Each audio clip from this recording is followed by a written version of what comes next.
Thursday live bashers, the cat ladies are coming. They're coming at you.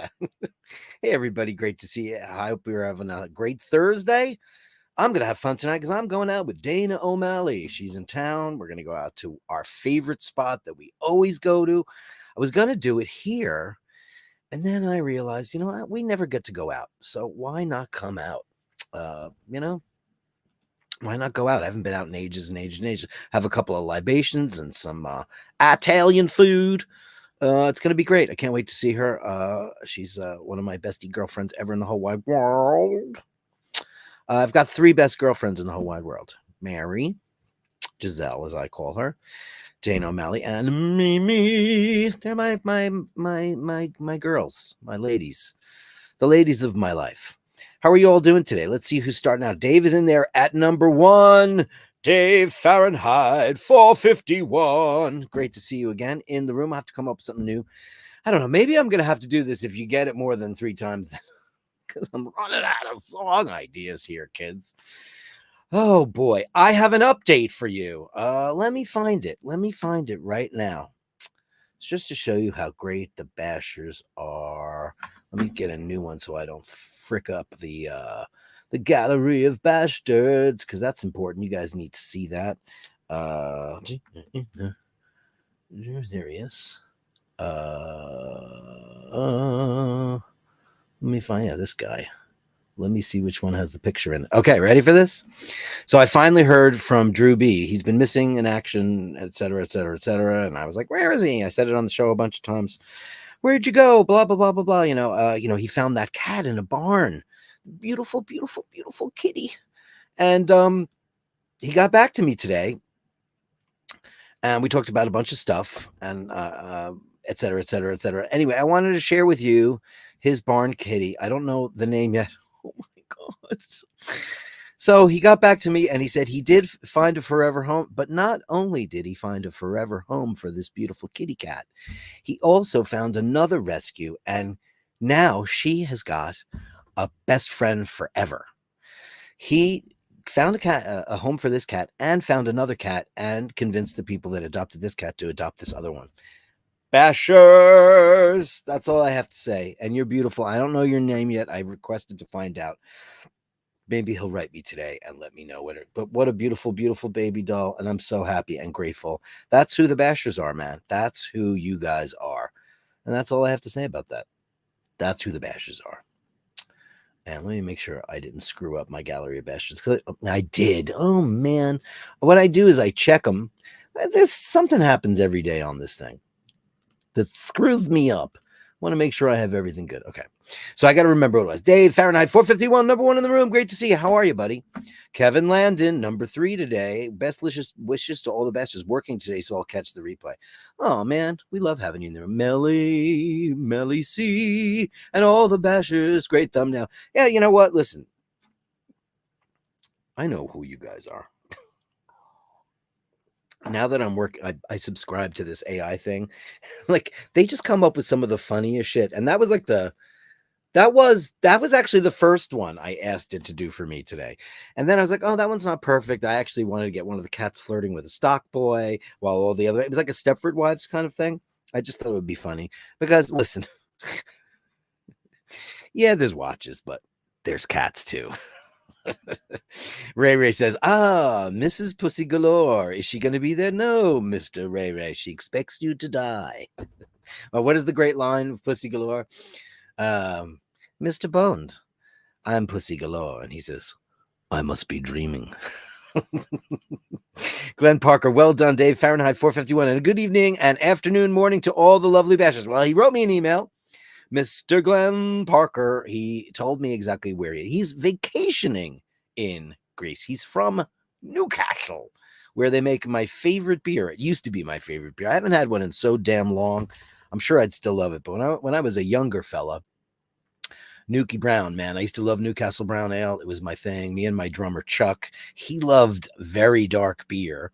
And while I was, not, I was always singing, so there was very, very little. It was funny because we had played in Germany, And I had been to Germany on tour before, and I never got to sample any of the great German beers because I had a gig that our schedule was like gig. We had like no night. I think we had 2 nights off in a month or something crazy like that. But at the end of this festival we played a couple of years back, um, Chuck was back in the band. He was on our first record. He's a founder of my band, and he came back into the band, and we played this show without our beloved Michael, who passed away in 2013. But I was actually able to have a beer with Chuck. I was like, "Hey man, look, we had a beer after a show." It was a really good feeling. And man, the beer I had in Germany, I don't know what it was, because they had this kind of tent set up.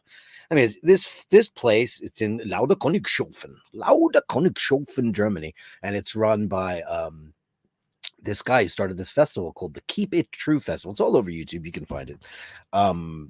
And this guy Oliver Weinsheimer started this thing because he was passionate about all these underground bands that never really became Guns N' Roses or Iron Maiden or any of these giant bands, AC/DC. So he started a very small festival for like forgotten bands or underdogs or people who never quite got to the level, or bands that broke up, like my band. We didn't break up, we just kind of stopped doing stuff. So he'd asked us throughout the years and years and years and years if we ever wanted to get back together again. And these will be shows for Metal Mondays. I have tons of road stories and show stories and musician stories and things like that. But so we got to play this festival in Lauda Königshofen, and like I'd seen pictures of it and stuff, and holy crap, it was like this big like gymnasium airplane hangar type structure, thousands and thousands of people in there. It was packed, and it was like a really successful show. It was really good. We played pretty well for his playing for 27 years. It was like 27 years since I think the last time we'd played a show, or 25. I don't remember. It was a long time. And I got to have a beer with Chuck, and then Chuck quit again. And then he wound up not being on our new record. But that's, what? There's a very big problem with being in a band. It's like being in a marriage. And I mean, I think I'm pretty transparent. I think you guys pretty much know me for this. I am kind of like Switzerland, the United Nations. I try very, very hard to not be the one that's in conflict. It's hard, man. It's really hard. And there's a fly in here again. And I don't kill them. I just try to usher them out. Go away. It's very, very, very hard to be the guy that has to play the negotiator or the delegate. It's really, really, really hard. It's stressful. And I've always been that one guy kind of caught in the middle. And Chuck wanted to leave the band, and I'll tell this on Metal Mondays. Hopefully it'll be this week. Working on a couple things to make it great. And it's just like, sometimes personalities, things you say, things you do, they get taken a certain way, and what can you do? I'm like, well, he doesn't feel that way, and you don't feel that way. And I understand how you're feeling, and blah, blah, blah. You have to be able to remove yourself from a situation and say, I actually wound up begging Chuck to stay in the band. I said, please stay in the band. And I love my friend JS played drums for us at the next show in the next year in Greece, in Athens. And he's a great player. And I love Mark Jenkins. He played on our second record. The guy's technically the most amazing drummer I've ever played with. He's incredible. And he came back and he played us when we opened up for Queensryche a year ago or 2 years ago. But Chuck, there's a crazy thing about Chuck when he sits down behind the kit and we play Hitman music. Holy shit, it sounds like Hitman. All of a sudden, it's very hard to. And I this is no disrespect to anybody else who sat behind the kit, and we only had 2 other guys who did it. It's just it doesn't quite feel the same, and they're both incredible players. JS is like a Terry Bozzio meets Neil Peart kind of technical, jazz-rooted, Dom Famularo kind of learned, studied guy. Mark Jenkins is Ian Pace from Deep Purple. He's the jazzy bastard, amazing player. I mean, absolutely incredible. But it's like, putting somebody in Ace Frehley's makeup or put somebody in Peter Chris's makeup. Nah. It just doesn't feel the same. The second Chuck, our first rehearsal, Chuck kicked off one of our songs. I think the first song we played together was a song called Metal Sport, which is kind of our signature song, much to the band chagrin, but whatever. I was like, oh shit, fuck, that's what Hitman sounds like. I had no idea that's what that's what we sound like. It just instantly reminded me of the first 15 years of our career. Anyway, how did I get into that? Just from Pussy Galore. I don't know. Oh, because he's in Greece and we played in Greece. I don't know. Who cares? Who cares? I have no idea. More metal stories coming your way. Metal Mondays, which is not a metal show, but a music show. It's going to be about all the people I've met, all the sweetest hearts of the world and the super douches. I've got the best Bret Michaels story you ever heard. I've got amazing stories about the people that shape my musical life, the heroes that I've met, and all that stuff. Coming soon. Andrew Olkowicz, Canadian $5, working until 5:30, but looking forward to watching the show tonight. Be kind, upvote, and subscribe. Please do that. Do you know what? Listen, I'm not going to beat this down, but here it goes. So, the show's been doing really, really, really well. We've lost some people along the way, and I'm sorry for that because I think we're a pretty great gang of people. We can agree to disagree on things, but we all have the same common heart, and I think that's what's most important. However, now that I have control of the show and I look at the numbers, it's like yesterday I went from X amount, 10 less subscribers. I'm like, what the hell did I say? And now it just makes me realize that it's just YouTube playing algorithm games, because I know it's not.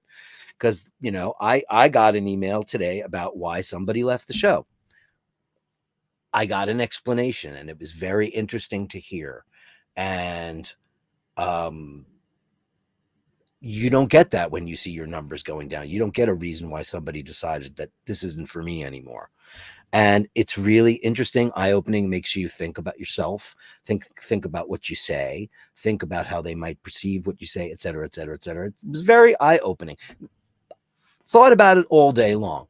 But then I see that number and I'm like, well, unless you hate cats. If you hate cats and watches, then fuck off. Because that's what we do here. This is a group of people that show up almost every day like a religion. They're freaking amazing people. I am so grateful to be here for you every single day, to host this show, to show your pictures, to talk about your watches, your cats, your cars, your foibles, your whatever. It's my pleasure to do so, and I'm grateful. And as always, we start off the show with Andrew Wolkowicz, Canadian $5, with the Super Chat Gong, because he's the Gong Meister, right?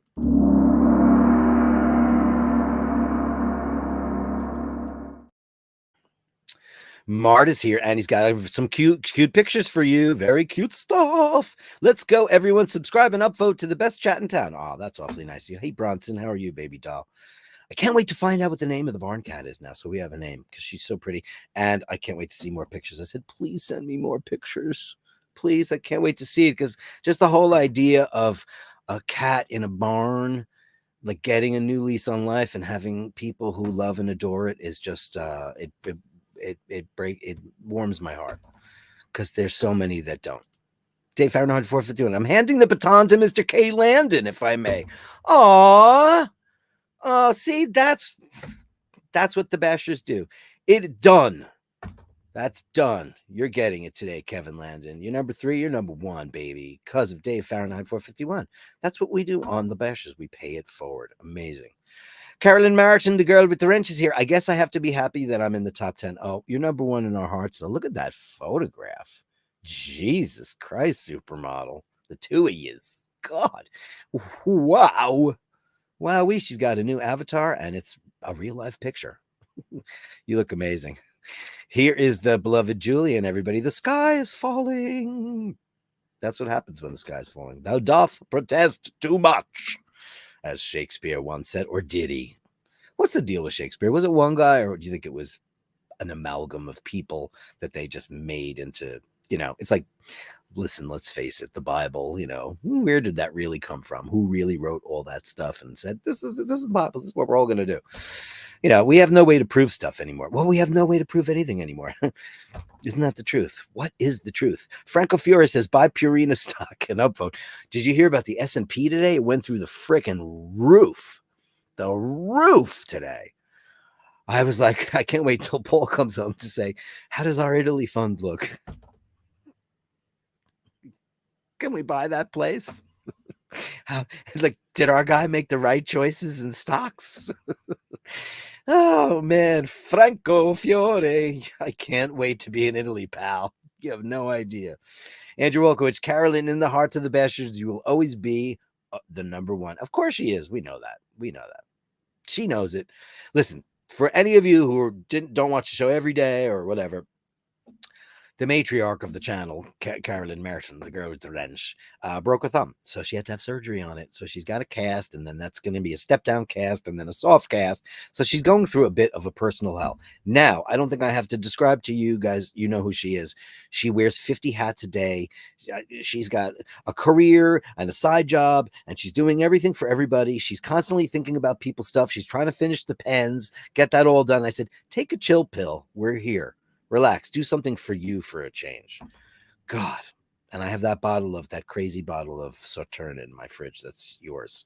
That's been in my fridge for 15 years. At this point, you should pour it on ice cream. But that stuff lasts forever and ever and ever. Daniel Gutierrez says, hello, fellas. Well, hello, fellas. Great to see you, Daniel. How are you?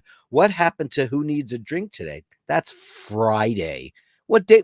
What time did you get out of bed? What time did you get out of bed? It's Thursday today, Daniel. Oh boy. Did that ever happen? You know what? That happens to me when I am when it's a holiday, like if it's Labor Day or Memorial Day or whatever. When there's a big holiday on a Monday, the Tuesday I just instantly think is Monday. And then my whole week is finoogled. Dean says, happy Who Needs a Drink Eve. There you go. There's your answer. Drinks are tomorrow. Today is Basher Gonzo. Am I wrong? No, not today, because I'm waiting. If I jump out of my chair quickly, it's because I'm waiting for a couple of Amazon deliveries. One is stuff for the show. So I can't do that until I have. I'm not going to do another Gonzo until I have those two new excellent microphones, because I want the best possible audio. I'm tired of it. I've got all the great stuff, but the only thing, the hole in my story, other than the internet, was my audio was just absolute shit. So I'm waiting on a couple of things. I'm waiting for that, and I'm waiting for a couple of other things. One thing to surprise Asheen, I think will be really funny. One thing that's going to be able to let you see the green crystal on my milk house. How about that? Forevermore. Right, Gabri. I'm out of the country. So what do you, did you jump on the international date line? Do you ever see how the international date line goes straight down and then there's a cutout? Like there's a I don't know, I think it's a couple of 100-mile cutout. It's a very fascinating thing. It's weird. I just didn't know that until the other day. Glen Park. And the reason why I know that is because sometimes if I get up late and I don't do my Duolingo Italian practice, you get certain points for doing lessons before noon. Sometimes I have to change the time on my iPhone to go back to a certain time so I can be eligible for the nightly bonus rounds. And a place where I thought for sure was going to be like the furthest point ever, like I have till 3:00 before it's over. And then I found out that the place I thought was 23 hours ahead. I was like, oh, and I looked on a map. I didn't know that. Danny Gutierrez says, at Dean, happy. They're eating pets. They're not eating pets. You're not eating pets. Man, imagine if you ever saw that. Dean live in the studio. Great to see you live in the studio. Hey, look who's here. We have 3 days in a row of Jim Lassick. Dumb question here, my friends. How do you know what number you were, like on the like button? My phone doesn't give a number, just puts the thumbs up. No, dearest James, what they're talking about is they in the sidebar, the first person who puts a comment on the thing, you actually have to comment. And here's the thing I just found out. If you comment on the show, like during the show, like if you make a comment on the show right now, not in the live chat, but like after the show, it like changes the whole algorithm. It says, oh, you didn't get any comments after this live stream. I'm like, yeah, because I'm live and everybody's doing it live. YouTube's weird. So it's before, but like when I schedule the show, Jim, if you put a comment in there, like today, Dave Fahrenheit 451 got in there first. So there you go. That's how you do it. Mark says, let's go, everyone, subscribe and upvote to the best chat in town. Thanks so much. Oh, I said that already, didn't I? I did. Where am I going? This thing just popped right on back me. Ray says, hard day, head low, need some Dirk time. Aw, sweetheart. I'm here for you every day, baby. Every day but Saturday. And I intend to be here forevermore. Thanks for that, lad. By the way, that picture is really cute. I can't wait to share it with everybody. In the Bashers, Gallery of Bashers. That's cool. 2 cats together, peace and love. Everybody says so. From the Bashers to everybody, out to Drew B. Thank you so much for caring enough, not only to place this lonely barn cat, but then to go the extra mile when you found another cat and rehome it. And he says he's got 5 cats, count them, 5 in his house. The most I ever had at one time was 3 plus a dog in my New York City apartment. Boy, would Sheen have a problem with that. And he probably did. He just kept his mouth shut. Steve Mac 3, hi Dirk, enjoying the show. Hope you have a fantastic night. Thanks, Steve. Thanks so much. Look at that. Woo-hoo-hoo-hoo. Look at that speedy baby. Is that yours? And if it is, can we have like millions of pictures of that for Speedy Tuesday or any day? It doesn't have to be, because it's every day. Kevin Hawthorne is here. Good evening from Lakeland, Florida. Paying it forward, the gentleman every single day goes and shows everybody in Lakeland, Florida how to get around. What a fantastic guy. What a fantastic person. Thank you so much for your service. Steve Zaliski, hey man, welcome back. Welcome back. Your dreams that all take it out. Good evening, Dirk and all. If anyone can rock a Pepsi, pussy can. Right? I should have asked an AI to put a 1675 on one of those pussy cats. That would have been great. When you think of a celebrity with a Pepsi, did you like, I know that this isn't, well, Rob Delaney from Catastrophe wears like a really old priest ceramics. I think it's a 60s. I think he said he got it in the late 70s. He wears one in every interview, every watch. He's not like, John Hamm or Daniel Craig or John Hamm was on a major chat show last night. He was wearing a beautiful suit and no watch. Man, what are you doing, John Hamm? Is he like waiting to sign the contract with Breitling like I told them to do? I said, go get him, go get him, go get him. Because they need an ambassador. They need somebody with style and the handsome mug and all that stuff. And they just don't. They had Brad Pitt and he was walking around wearing Breguet and other things. You can't do that if you sign a contract. But who's famous for the guy that does the CBS Evening News? I can't remember his name. He wears a Pepsi, but some people who are Pepsi people forever, and that's their one and done watch. I'm not a one and done. I mean, I'm a Speedy guy, but I'm a Millie guy. But I got to say that look what I'm wearing today. I'm wearing my Weekender Snoopy edition, and I love to wear this watch. I just love it. And thanks so much, everybody, for all that. Le Carré, Newcastle Brown Ales, nice choice, especially if the other choice is Boddington. I don't like that particularly. I always felt that Boddington Ale was a little bit soapy, not one of my favorite beers. I don't really like any of those. Boddington's an ale, right? But it's in the big yellow can, right? Newcastle Brown is a proper ale as far as I'm concerned. It's brown and it tastes like ale, whereas Boddington's just has a bit of a soapy flavor, which is what a lot of Hefeweizens have. Not my thing, but yeah. So I'm hoping that you hate it too, because I don't particularly care for that at all. Dean says, Glenn, sorry about Dirk. He is a bit slow. I thought you lived in the Antarctic. I thought he lived in Ireland, and he doesn't. He lives in Newcastle. I had no idea whatsoever. At all. I had no idea. He says, haha, Dean, it felt like the Antarctic at times. That's why I'm in Greece. Good for you. Absolutely good for you. Glenn, did you see Tim Wright? He's like, oh, that's true. You could go. Did he leave yet, or is he still there? I have absolutely no idea what his schedule. I didn't even know he was going there. I had no idea. And I think he was in Athens. And hold the phone for 1 second. There might be an Amazon coming. I'm doing my show right now. Could you grab it if it does? Yeah. Thanks. There you go. I had my door to my studio open, and I was like, there's going to be some noise in the show. Gabari says, freaking Mykonos. Yeah, well, I've never been there. I've only ever been to Athens and Hydra. And we played Athens in March. It was very early. And I was like, oh, we're going to book Santorini and we're going to go to all of it. It was all closed. There was nowhere to go. The only island that we could go to was called Hydra, which is apparently the closest to Athens.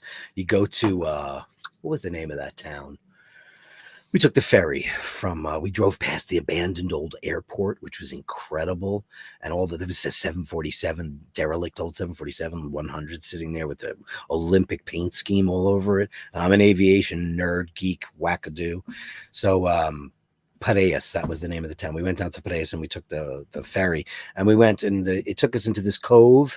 And I'll get all the pictures because, man, we get to this place. It looked like some kind of fantasy place. It was no cars. They had mules to take your goods up to your hotel or whatever. We found I had booked a little hotel right on the water there, and it was me, Paul, and John, one of the guitar players in Hitman, and we had the best 2 days there. It was gorgeous. The food was outrageous. We had some white wine that was off the charts, but the killer thing was it's a fishing village.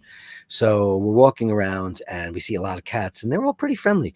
But early in the morning, as I'm a early morning riser, especially if I'm traveling, it was like 5:45 in the morning. I go down to just go have some coffee, and because they had an espresso machine in the room, and I go down and I'm sitting with my coffee, and all of a sudden this black and white cat jumps on top of me and just makes herself all comfy, and because she was cold, and I was like, oh my God, this is my new best friend. I've got photographs of me and her. She was the most beautiful thing ever. And I'm sitting there, and then I start seeing all these other cats coming around, and then the grocery where I was sitting in front of, the guy opens up his gates and he's like, whatever in Greek. I can't even do a fake Greek accent. And she ran in the store. That's where she's from. She was just totally playing me. And then the ships came in, and then about 200 cats came out of nowhere and all sat on the docks waiting for the fishermen to bring them, and they were throwing little tiny fish at them. These cats are not stupid. They knew exactly what time they were going to show up out of nowhere at around maybe 7:05 in the morning. These boats started pulling. These early fishermen had gone out to get catch of the day for the restaurants and all that stuff. And they waited, and they're just sitting there all patiently. And the fishermen are just throwing these little tiny fish and sardines and things at them. And then they put them in a big bowl, like several bowls. It was the most amazing thing to see. Greece, magical place, absolutely magical. Roar of the tiger, it's the thrill of the fight. Upvoted. How are you and your family? I hope you're all doing pretty well. It's been a while since we had a chat. Are you guys doing okay? He had a rough year, and we're thinking of you, man. Ray, I was 16 and not sweet. Somehow I believe that. Mart says that's a great picture of Carolyn, of her and her hubby. Yeah, he's a big, handsome lug, that guy. She's got good taste, as does he. 15 years would not last 15 minutes in my fridge. It's Sauterne, Dean. It's not Chateau Yquem either. It's not. I don't have a $12,000 bottle of wine in my fridge. It's several $100s for sure. And I think it's a 1980 something. It's really old. And I was given this bottle of wine by my friend, another Paul that owned a wine store in my neighborhood. My friend who's got multiple sclerosis, and I used to walk his dogs every night until they left the planet. And he's still around, and he's just dealing with his disease. But he gave me that as a gift one Christmas. And I didn't have the heart to tell him that I think Sauterne tastes like melted caramel. Like it's dessert wine. It's not my thing. Not my thing. If you order, listen, I'm not that kind of guy. If you offer me like a great scotch, I'm not going to drink it. It's wasted on me. I just don't like it. And it's fine. I understand why you like it, and I applaud you. And I wish I liked scotch because I love the history of it. I love the history of a lot of things. But as far as boozes go, I'm just like I'm a wine fella, a wine and beer guy, and spirits are not my thing. I could do a gin and tonic on a hot day. Those are delicious. Or a Pim's cup. I like a Pim's cup. Mart says, wine tonight for me for a change. Wine tonight for me for a change too, because I'm going out with the queen of wine, which is Dana O'Malley. Can't wait. Hey, look at this. Joseph R. LaFaro, MD. Look at that, medical doctor. Good to you all. Enjoying the chat and company as usual. Hey, it's so great to see you in the room. And is there a doctor in the house? Hello, is there a doctor in the house? That's fantastic. Thanks. Welcome to the Chitty Chat. Like Carre Boddington is like that's exactly how I feel about it, man. I hate it. I absolutely hate it. Whenever I see that, and it was so popular in New York for a while. There used to be this bar, and I'll tell you about this bar. So I worked at El Rio Grande in Manhattan for 1,000 years. And sometimes after our shift, we'd go to a local bar, and it changed names a couple of times. But for some crazy reason, this was like the Coke Den of Manhattan. You'd always see all these skeezy fuckers out there. And I just cursed and I said, don't curse on the stream. You'd see them all the time, and you could see all the like Coke deals going down, people walking around acting all cuckoo. And they had like Boddingtons, like 3 pulls of Boddingtons in there. And the only thing, that's where I got into Budweiser, because I would always go there, not for the Coke, but it was local. And I liked the Black Sheep, which is the bar I told you just closed, and we'd go there for Guinness. But a lot of people used to like to go to this place, probably because they liked Coke. But they had Boddingtons, I remember, and I was like, this is the foamiest, pissiest shit ever. Black. Can't stand it. Gabri says, because Mr. Ham lost on the Emmys, he probably was a bit sad the Bear won. Do you watch that show? I'm going to just tell you what I feel about the Bear. I hate it, and I'll tell you why. I don't like this new style of super fast cut edited shows that zippity doo-dah. Like, I think everybody was at that bar where everybody does all that blow. It's too fast for me. I didn't find it. It's a comedy. Didn't seem funny to me. I got about 4 episodes done on the first season. Everybody was raving about this show, and I just didn't get it. I didn't get it. That's just me, though. I know it's a big show. I don't get it. And it's also just like, United Colors of Benetton shit, and that throws me off too. Nader Pritz, nice. Get to Cath it live again. What does that mean, Nader Pritz? Get to Cath it live. Oh, on the live, doing the bash baths. It's coming. Once I get all my gear in the room, we're good to go. Shane McGee's in the room with €5. I went to the worst bar last week. The bouncers were handing out weapons as you walked in. Where the hell was this, Shane? Where was this with your Panerai? Let's hit you up with something fantastic. Let's hit you with Super Kong 2.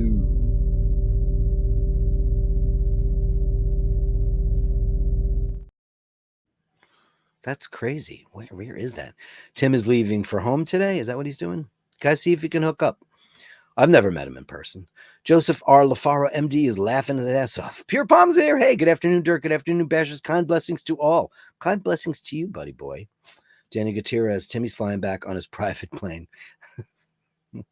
No, knowing what I know, I bet you that guy found a way to finagle a private jet. Has anybody ever been on a private jet? I have not. The closest I ever came to being on a private jet was 1999. We were in, where were we? We flew TWA for free because Paul worked there. And actually, he didn't work there anymore. And he got, his uncle still did. And his uncle got him like the crappiest coach passes you could possibly get. So it wasn't like the American Airlines like I had. So, but we got to the airport and all the girls behind the desk were like, oh my God, Paulie, oh my God, what are you doing? He's like, oh, we're going to Lisbon. She's like, oh my God, you triple E, you're flying triple. She's like, fuck that, rips it up and gives us first class tickets. Boom. It pays to know people. So we go to Lisbon, and then we took the train down to the Algarve where my friend Mary Schwartz was living. And she had a beautiful house, but she's 90 years old now, so she doesn't have it anymore. But we were trying to figure out a way to get out of the Algarve. We were going to take the train back. And then we found out there was a very small airport in Faro, Portugal. So I booked this kind of airline I'd never heard of, and it was a Learjet. And so I've been on a Learjet, but it wasn't private. There was about maybe 8 other people on there, but it was very cool. And it was a very nice ride. It was very smooth. It was the smoothest plane ride I've ever experienced in my life. Steve Mac 3, he emailed some. Did you? I got him. Great for the Gallery of Bastards. Mykonos has a reputation. P. Diddy would have liked that place. He would run out of baby oil in one evening. Can you believe that? So Dana asked me if I've been keeping up on the P. Diddy stuff. Now, I'll tell you a funny story. And it's not my story to tell, but I'll tell it to you anyway. So Jimmy Baki, who plays lead guitar in my band Hitman, after we stopped working, he started a new band called Fuzzbubble, and they got signed to Puff Daddy's label, Bad Boy Entertainment. And while they were negotiating their deal or who was going to produce their record, and they wound up using the team that did the Guns N' Roses Appetite for Destruction record, Mike Klink. And they played on a bunch of rap records, and they had to be around him all the time. And it didn't turn out well in the end. It's not my story to tell. He was on the show once. I don't know if he ever divulged that or we talked about that, but I'm not surprised by that. I mean, I had heard kind of other stories about him, but here's a perfect example of a person who amassed an incredible amount of wealth when they were not prepared for it. Now you hear about, David Cassidy and, all these kid stars that become so famous and they become so rich so fast. Look at the Coreys, Corey Haim and Corey Feldman. One's dead and one's crazy. When you get that rich, that fast, that young, the shit's going to hit the fan. And P. Diddy, and part of the hip hop lifestyle is to be extravagant and boisterous and show offy, diamonds and Rolls Royces and private jets and Gucci, Versace, all that stupid stuff. Then you start believing your own press. He starts having hit songs. Not only is he discovering great talent, Mary J. Blige and Jodeci, which is an R&B band that I loved back in the 90s. He started having hit records of his own, and he just became a pop star and started drinking his own freaking Kool-Aid, and then just started being not owning Bad Boy Records, but being Bad Boy Records. And that's a shame. It really looks like that guy, who's close to a billionaire, if not one already, is really going to wind up. It looks like he did some very bad things to some very bad people. And I did read the legalese, the indictments, and I was like, holy crap, this guy was like flying in like people for sex parties and stuff like that. And this is Epstein level shenanigans. So we're now talking about a guy that is immeasurably wealthy, has immeasurable amounts of power, is incredibly influential. I mean, there were times when he was considered one of the 100 most influential people in the world. And meanwhile, drug-fueled baby oil parties, busing and flying in, all kinds of people for illicit crap. Guys like that need to go to fucking jail, period. You know what? Bad person. And while I was trying to explain transparency, you have to be very careful about how transparent you are in this world we live in, because people are going to come out and say bad things about you. But personally, I think bad people are bad machines. You kill somebody, you have it on tape. It's malicious. You did it on purpose. And I'm not talking about, Caitlyn Jenner tapped somebody and her car killed somebody, She didn't mean to do that, but she should have gone to jail for it because she was on the phone. They were on the phone, excuse me. People should go, when people do things that hurt other people, they should 100% go to jail. I don't care how many lawyers you have. If I was all the lawyers, no one should take that case. No one should take that freaking case, because there's videotape of this guy beating the living crap out of a woman in a hotel. And I watched the whole thing unadulterated. He's in a towel and he's beating the crap out of her. I mean, what a despicable, entitled maniac. You're a sociopath. And when you're a sociopath, you should go to freaking jail. How transparent is that? How did I get into that? Dirk, I finally got through to Arthur. Took a while. So ref your tulip pint glass. Oh, you did? He said, who cares? I'm dead for years, you dumbass. Used up all my favors for that. He's referencing, dearest Ray Ray, is referencing the fact that I said that Guinness should only come in the tulip glass because that new one is like Waterford shite. It's just so stupid, and it just looks like tchotchkes from a gift shop. I hate it. Melly C says, "What about port? I wish I liked port. I don't like it either. But listen, man, I'm a cheap date. Well, except for good wine. But nah, too much booze. I don't like wine that's over anything over. If it's 15%, I'm out. I used to love it when Bordeaux's were 11. I used to love it when they were 12. 13.5 is the sweet spot. 14.5 is kind of where it all is now. But when it gets up to like 15, when stuff's fortified, like I don't drink Amarone for that reason because it's too boozy. You know, I don't want to have a glass of wine and be drunk. I want to have conversation and fun stuff with the folks, you know. Dean says Boddington's was in the height in the 90s. Yeah, it's 3%. Who cares? Oh, is that what it is? It's 3%. Wow, it's lower than Guinness. Wow, 3%. Oh, that's low. It does. It tastes like foamy piss. That was the greatest description of it ever. It's just like bleh. It's soapy. I hate soapy beer. You know, when I was young, I never drank a Heineken. I used to hate Heineken, and I don't drink it here either. But in Amsterdam, and I've told you the story ad nauseum, you guys have heard it 1,000 times. I had undraft in Schiphol. It's incredibly crisp and fresh and delicious. Just goes to show you, like having a Guinness in Ireland is a totally different life-changing event because it doesn't taste like that here. No matter how good a pint you get pulled in America, Guinness doesn't taste like that when you're home in Ireland. It just doesn't at all, you know. Tanya says, "Can you tell Tim to send his jet back for me next Thursday? Wouldn't that be good?" You know, I'd feel a little bit guilty about the private plane now thing because now we're so worried about carbon emissions, and you know, you see a lot of people, and man, when you see the data on what a private jet burns, it's pretty bad, you know. And I'm certainly not the most politically correct person in the room at all, and I like jets. But God, it's a little rough. And you see these guys who do it for, you know, a lunch meeting in London, or I'm off to Stuttgart for, you know. Speaking of which, Proust Stuttgart, I owe you a Basher of the Day song. If you're watching the show, you got to send me an email at basherdirk@gmail.com. That's basherdirk@gmail.com. Everybody who gets in there gets his Basher of the Day song. Why shouldn't you get yours? I think you should. Mart says, "I've never bought a Boddington drink ever."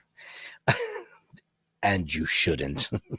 Jim Lassick with $4 US greenbacks. Ray, I'm hooking you up to fix your tough day. You'll see me in the gallery. Hey, hey, hey, hey, hey. Let's go with some cowbell. I finished my coffee, so now I'm going to pour myself. I had 2 double espressos because we're going out. It's Diet Coke. Don't get excited. I'm addicted to it. I don't know what to tell you about that. It's a thing. People are literally addicted to Diet Coke. I need to drink it, and when I don't drink it, I become an ornery arsehole, and I crave it. I'll go out in the middle of the night if I wake up, and you know, if I'm up late and I don't have any. It's a thing. I don't know what the phenylalanine is, but I'll be the first guy to die from it. So, and I know it's terrible for you. I know all that stuff. I know it all. I know all of it. I know it all. It's bad for you. Thanks, Jimmy. You're a good brother, Jim. Glenn Parker said, "I did a helicopter from France to Monaco a long time ago. Aren't you fancy?" I've had the opportunity to get on several helicopters in my life, and I've always said no. You know why? Because the distance from here to here is here to here. There's no gliding. There's no nothing. There's only dropping. So you have an engine failure? Good night, nurse. No thanks. Mart, any person who has amassed a massive amount of wealth, you are guaranteed loads of bad stuff they did to follow. Yeah, you know, it's true. Like I said, if I win the lottery, the first thing I'm going to do is get everybody out of debt, because I don't want anybody in my world to have debt, because debt is it hurts you. It's bad for your mental health. Your people are on edge all the time. To see people in trauma, that would be the first thing I do, is get rid of debt. And not for the whole world, but for, you know, the people, for the people. The other thing, when everybody gets their Grail watch, all the eyebashers get a Grail watch. Everybody gets to come to the villa party in Italy. But I would just immediately take most of it, because you don't need that much money to live well. You can still live well with a fraction of that kind of money. But these people, like, when you find out that somebody's worth Mike Tyson, when you find out that he blew through the $500 million of money he amassed throughout his career, and you find out that he blew it all. What did you blow that all? Strippers, hookers, private jets, cocaine-fueled parties, caviar, stupid stuff like that. You can have a good time without all that crap, right? You certainly can. Anyway, I'm going off and off and off. And you know what it's time for, my friends? It's time for the Gallery of Bastards. What am I doing here? Where is it? The Gallery of Bashtards. Send me the shots, the sublime, the absurd. The Gallery of Bashtards. You share them with me, and I share with the world. It's your part of the show. It's the Gallery of Bastards. It's the GOB. It's when you send your pictures to this show, I share with the world. Basherdirk@gmail.com. That is Basherdirk@gmail.com for all of your basher needs. Please like and subscribe to this channel, because we love you. Let's start out with one from Ray Ray. And I don't know who your lady friend is, but hello. Hello. Look at this. It's an actual shot of the man himself. There he is himself. Look at that. Holy crap. You guys watching a bit of telly? Look at that. Fantastic. Hey, Ray Ray. That's great. And no watch involved at all. Glen Parker is the place to be. Farm living. Here is his shot from beautiful, beautiful Greece. Man, I want to go to there, like right now. Oh, man. That's incredible. Wow. Spectaculare. Wow. Thank you, Glenzo. Beautiful.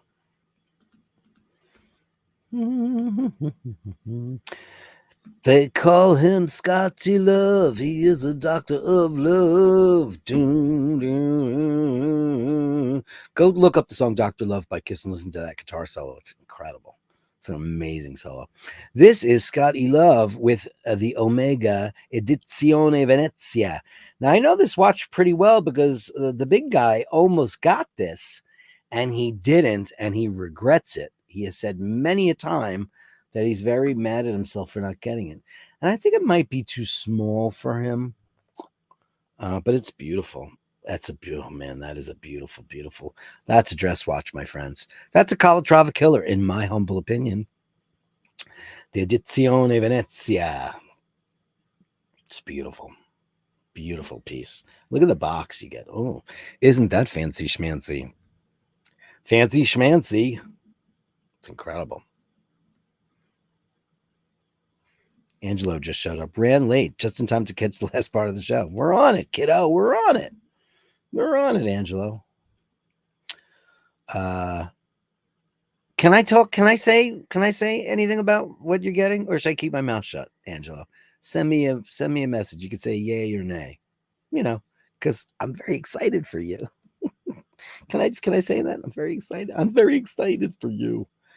Martin Brown, you've got a lovely daughter. Now, as you all know, Mart's got this amazing telescope, and here we are looking at the nebula. Look at this. He takes these photographs. Did I ask you what kind of camera you use for this? Mart, what kind of camera do you use to go along? Or how does this work when you take these kind of Hubble, like, this is like a James Webb style craziness that you would see. This is outrageous, except of course the James Webb stuff is all, infrared, so they have to kind of fudge it. This is outrageous. And then Bronson in a box. Unbelievable. So anyway, Angelo Minichello ordered the Cyber Beast. And he got a call from them saying that they want to give him the power for it. So he's got to call the electric company so they can hook up this, the recharging station, because you have to have a recharging station in your house for the cyber beast. I was like, oh my God. And the reason why I'm telling you this is because I asked him, he said, yeah, go for it. It's crazy. I'm obsessed with that thing, right? I'm obsessed with it. I know I'm crazy. I'm crazy. Let's look at Bronson in a box one more time, because just the cutest thing ever in the history of kitty cats. Look at you, you beastie baby. Oh my God, it's amazing. Absolutely amazing. Thanks, pal. Thank you for that. Andrew Wolkowicz, this is hilarious. Oh, actually, what I can do is I'm going to present this picture to you. No, wait a second. Let me read this to you first, because this is a joke and it's hilarious. I think it's really good. Okay, ready? So, Andrew sent me this joke. To my darling husband, before you return from your overseas trip, I just want to let you know about the small accident I had with the Ford F-150 when I turned into the driveway. Fortunately, it was not too bad, and I really didn't get hurt, so please don't worry too much about me. I was coming home when I turned into the driveway, and I accidentally pushed down on the accelerator instead of the brake while I was talking on my cell phone. The garage door is slightly bent, but the Ford F-150 fortunately came to a halt when it bumped into your Ferrari. I missed our bikes, thank God. I'm really sorry, but I know with your kind heart and your personality, you will forgive me. You know how much I love you and care for you, my sweetheart. I am enclosing a picture for you. I cannot wait to hold you in my arms again. Your loving wife. And here's the picture. How fun is this for a joke on here, right? Here's the picture, right? That's the picture. P.S. Your girlfriend called and she's pregnant.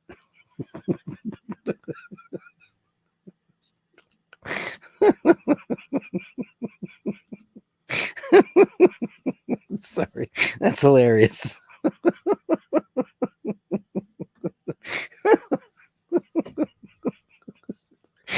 I'm so stupid. Melly C in the Gallery of Bastards with a little bit with it's Mindy watching the show. What is she? Oh, she's watching Snoopy. Oh, hi Mindy. Look at her. Why won't that go? I know there's more than one picture. Wait a second. Look, I'm hitting the next button and it's doing. There's only one picture. No, there's more than one. Hold on. Oh, there's only one picture. Okay, I'm wrong. Shane McGurk. Oh, look at that. Oh boy. Look at you. Shane, you're playing the game. You know you can win, boy. Wow. Cool. Moon photograph courtesy of Samsung. Oh, that's amazing. Where is that? Where'd you take those? Where did you take those photographs, kind sir? Steve Mack with some shots. Oh, whoa. Oh boy. Oh my God. Oh boy. Oh boy. Hey, you know what? Next year or the year after, they'll actually have probably some Mars rock. Well, actually, no, it'll take some time to get it back, right? Because Elon's going to grab some of that Mars rock and bring it back, and it's going to wind up in a shitload of watches. That is crazy town. Oh man, yikes! Look at you with the tape on the clasp. Where's mine? Okay, right.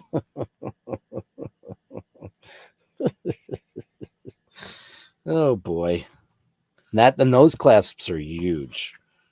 That's a big clasp, so I understand very well. Oh yeah, look at that. Oh boy, look at that. That's a beauty, man.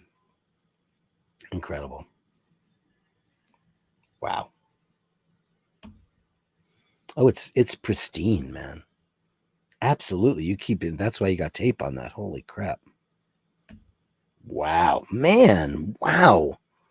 Super impressive, buddy. This isn't beautiful. Look at that. Those boxes, they start to flake if they're not kept in the right environment. I guess if it's too dry. I've seen many of those boxes just start to shed, fall apart. Look at that. Oh God, that's beautiful. I'll tell you, man, it's one of the most unique pieces in the world. Wow. Wowee. Oof. That's a beautiful piece, man. Congratulations. It's great. You deserve it. How long you had that? It's amazing. Here is Cheers, Ray Ray. Attitude adjustment from your hero, Jim Lassick. 14-year-old Remus Volstead Reserve. Look at this stuff. Oh, boy. Oh, boy. Bottled in bond. Straight bourbon whiskey, baby. Oh, look at that. Oh. Oh, my God, Ray Ray. Look. He's got one for you. Look at that. Jim and Ray Ray. Oh, man, you guys, you're going to make me cry. That's so beautiful. Look at that. And that's not too shabby either. Oh, boy. Did you have to get extra links for your giant Popeye arms? I'm curious. Some guys, you know, the superheroes have to get more links. That was a beautiful sentiment. Very, very sweet of you. Ray Ray, did you cry? You should have. If you didn't cry. JFK cruising in Galway. Oh, that's a best picture of my fifth cousin once removed of the Kennedys in Ireland. Everybody loved that guy. You know, like if he was a politician today, he'd be Me Too'd.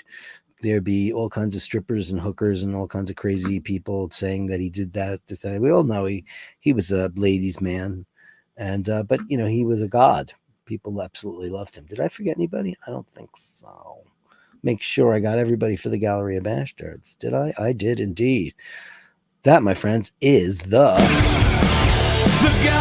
of Bashtards. Send me the shots, the sublime, the absurd. The Gallery of Bashtards. You share them with me, and I share with the world. Ray Ray says, you're a good brother, Jim, and you sure are. Ray Ray says, sometimes the machines make bad machines. Midnight Express. Oh, man, that's one of the... I have told everybody in the world, if they've never seen Midnight Express, that they need to see it, because it is one of truly... wow. Everybody should want an Academy Award for that movie. It should have been Best Picture, but of course it wasn't, because people were horrified by it. Glenn Parker says, no dodgy parties here, just me and the wife and lots of wine. And I would say sun, but it rained today. I'm sorry. We haven't had any rain here for quite a long time. I think we're getting some tomorrow. We need it. It's been a while. Melly C, I love a nice red wine. No goon bag for Melly C. Oh, God. In America, there is this proliferation of folks who are trying to legitimize boxed wine, saying, you don't know, it's good. And screw top reds, no. Screw tops whites, sure. I don't have a problem with screw top whites. Because for me, white wine goes in a glass with ice and seltzer. I'm not a white wine aficionado. I've had some of the most delicious Montrachet in the world, and I've put ice and I've put seltzer in it, and that's just me. But red wine, no. No goon bag for Melly C, nor for moi. Not my thing at all. Mart says, I love that Guinness tulip glass. It's great. Not kidding, it's shite. The new one is just a horror show. It just looks cheap. It looks like some marketing company said, hey, you know what you guys need? You need something like, no, just the old ones. And they never broke, too. I dropped 1 million of them, and they never broke. Crazy. Angelo, we got to that. It's great. That's a great Speedmaster. Isn't that beautiful? The Venezia. It's beautiful. Absolutely gorgeous. Absolutely gorgeous. That was a Dave Grohl wife joke. I bet it was. Listen, you know, I mean, he's a rock star. Yes, he's Mr. Nice Guy, or at least that's what everybody I've ever known who knows him says. He's the greatest guy in the wide world. You know, Dave, you ever think about condoms? Just saying. You know, listen, that he's got 3 daughters, and listen, you know, people cheat on people, and that happens, and mistakes are made, and that's a shame. And he's got a beautiful wife and family, and I hope they can figure out a way, or I don't know what his wife thinks about that whole thing. It's a shame to throw that all out when you love your wife and your children, but there's a very good possibility that he might lose them. I don't know. I feel bad for her, and I feel bad for him, because I think he made a very big boo-boo, and